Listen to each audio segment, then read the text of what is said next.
없이 시작부터 맨발 내 눈에 싹 다 basic 보다 Nah, pada bab 13 ini saya akan menjelaskan tentang isu kontemporer dalam ilmu faraid. Nah, yang pertama itu ada konsep warisan modern seperti aset digital, asuransi, dan harta bersama dalam perkawinan. Yang pertama itu ada konsep warisan digital. Di era digital, warisan itu tidak hanya berupa harta fisik seperti tanah, dan rumah, tetapi juga mencakup aset digital seperti kripto, uang elektronik, dan akun digital yang bernilai ekonomi. Nah, kripto seperti Bitcoin itu bersifat terdesentralisasi sehingga sulit diakses tanpa kunci pribadi. Hal ini tuh menimbulkan tantangan hukum dan risiko kehilangan aset jika ahli waris itu tidak memiliki akses.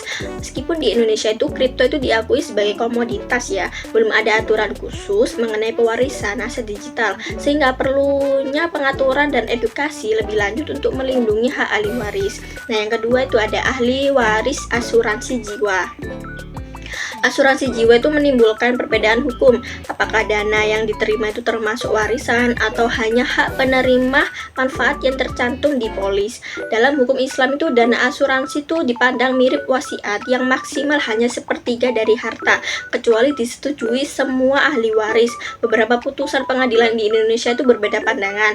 Ada yang menyatakan dana asuransi itu bagian dari warisan, ada pula yang menganggapnya sepenuhnya milik penerima manfaat. Nah, oleh karena itu penting adanya kejelasan hukum agar tidak menimbulkan sengketa antara ahli waris. Nah, yang ketiga itu ada waris harta bersama dalam perkawinan. Harta bersama itu adalah harta yang diperoleh selama masa pernikahan dan dibedakan dari harta pribadi. Dalam hukum Islam, meskipun tidak diatur secara eksplisit, pembagian harta bersama itu dilakukan berdasarkan prinsip keadilan dan musyawarah.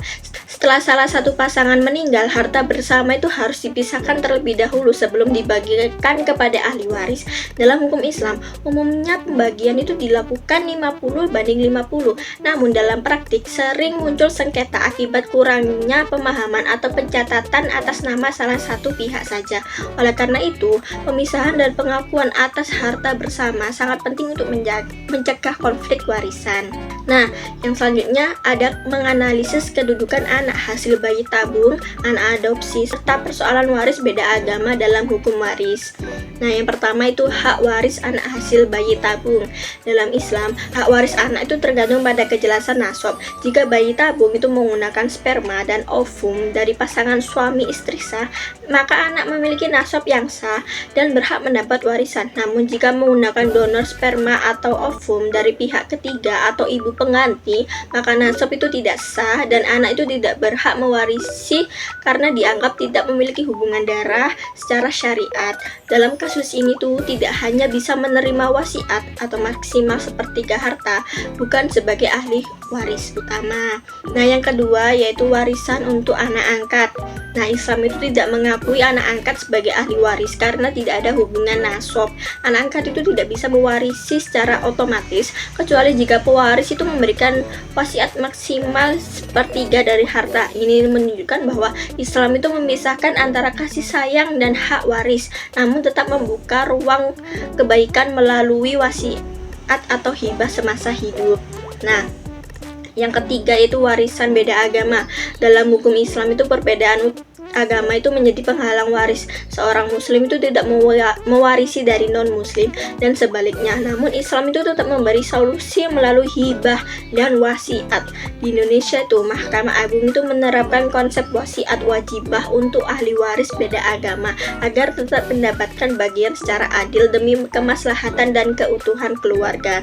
Nah, yang selanjutnya itu ada analisis rekonstruksi fikih waris dalam menjawab isu kesetaraan gender. Nah, hukum waris Islam melalui sistem faraid itu mengatur pembagian warisan secara tegas, termasuk ketentuan anak laki-laki mendapat 2 kali lipat dari anak perempuan sebagaimana tercantum dalam Quran surat An-Nisa ayat 11-12. Nah, ketentuan ini tuh pada masa awal Islam tuh merupakan langkah progresif karena itu memberi hak kepada perempuan yang sebelumnya itu tidak mendapat warisan. Namun di era modern ini posisi dan peran perempuan itu telah berubah menjadi secara signifikan. Nah, perempuan kini tuh juga berperan sebagai pencari nafkah, bahkan menjadi tulang punggung keluarga. Hal ini tuh menimbulkan pertanyaan atas relevansi pembagian waris 2/1 dalam konteks keadilan saat ini.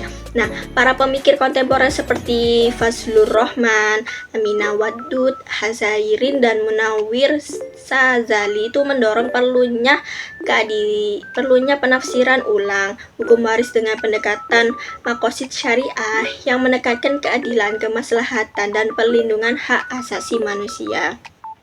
Di Indonesia, Hazairin itu menawarkan konsep kewarisan bilateral, yaitu pembagian warisan yang adil bagi laki-laki dan perempuan tanpa membedakan garis keturunan. Gagasan ini tuh dilanjutkan oleh Munawir Sazali dan Sarmadi dengan memperkenalkan konsep wasiat, wajibah, dan harta bersama sebagai bentuk koreksi sosial. Nah, yang terakhir itu menganalisis peran teknologi dalam mendukung perhitungan waris serta menjaga relevansi ilmu faraid di era modern. Ilmu faraid adalah cabang fikih penting dalam Islam yang mengatur pembagian harta waris secara adil. Namun, perhitungannya tuh yang rumit dan kondisi keluarga yang kompleks itu sering menimbulkan kesalahan dan konflik. Di era digital, teknologi itu hadir sebagai solusi praktis seperti aplikasi e-waris yang mampu membantu perhitungan waris secara akurat sesuai syariat, serta digitalisasi dokumen yang memperkuat transparansi dan mencegah sengketa. Teknologi juga menjaga relevansi ilmu faraid melalui integrasi dalam pembelajaran modern. Dengan pendekatan logis dan berbasis teknologi, faraid itu lebih mudah dipahami di generasi masa kini. Maka pemanfaatan teknologi itu bukan hanya memudahkan, tetapi juga memastikan hukum waris Islam itu tetap adil, kontekstual, dan sesuai dengan tuntutan zaman. Nah, sekian sudah penjelasan dari saya. Apabila saya ada kesalahan atau ada tipe dalam menyampaikan pembahasan ini, saya mohon maaf sebesarnya. Wassalamualaikum warahmatullahi wabarakatuh.